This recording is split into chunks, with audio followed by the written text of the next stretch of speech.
Today I would like to speak about how do we know that the divine wrath is on us and how to recognize divine grace and blessing. When one experiences episodes of delusion, when one experiences the episodes of obsessions, when one gets attracted to communities or places which validate one's negative or shadow side, one's addictions, one's desire for self-gratification, one is under the divine wrath. In the spiritual sense, divine wrath is when one gets attracted to a false teacher, a false teaching, or follows the path of corruption, spiritual delusion, spiritual manipulation. Because this delusion and manipulation are within that person, and now it is kind of the act of the grace to reveal that corruption. So in a way, the grace and the wrath are one and the same thing, but the purer one is, the more divinity will be expressed through grace and blessings, and the more one remains under the divine wrath, which means under the grace of experiencing one's own delusion, the more one will be restless, anxious, action-driven, delusion-driven. And this delusion and wrath of one's own self will push one to follow false gurus, false teachers, become a part of false communities, instead of really looking within and cultivating oneself and trying to identify the deeper reasons for all these obsessions, external challenges, feeling of lack, feeling of victimhood, and other forms of delusion. So when people wonder why their life is full of suffering, they have to understand that this suffering comes from within. And it's by the power of grace, the wrath of their delusion is upon them from within.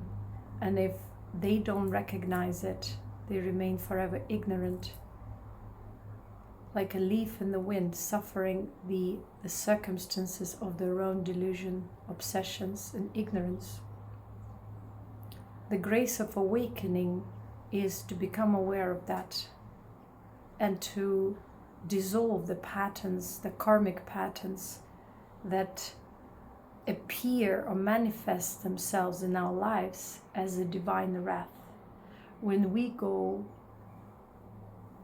wrong ways, when we follow false paths, we at some point should realize that we went against ourselves. And that self is the true, authentic self, the unconditional self. We were tempted to become something or someone. We were tempted to be validated. We were tempted to fulfill transitory desires that have no value. And we failed to recognize the truth within ourselves and thus outside of ourselves. We failed to recognize the true essence of the true spiritual path within and without, the true spiritual teaching and guidance, and we fell for the falsehood of our own delusion and limited selves. And that's why the wrath, the divine wrath in these forms that I mentioned, these karmic forms of following false teachers, being on a false spiritual path, having obsessions, delusion, restlessness, are all a sign or signs that have to push us within to work. And the more we delay it, to work means within ourselves. And the more we delay it, the stronger is the load that we carry on our shoulders. The stronger is the suffering. The harder is the lesson. Because if we don't learn it first time, it becomes harder the second time, and so on and so forth. So many people choose to live the path of delusion for the sake of righteousness, for the sake of being something that they are not, for the sake of validation, for the sake of an ego stroke for the sake of obsessions and addictions. Such beings are kept by the power of their own ignorance and the highest self that keeps them in their own bondage and delusion until they realize that this bondage is the path of liberation. If they just became aware of it and chose the pain as their true teacher, as the guide out of it.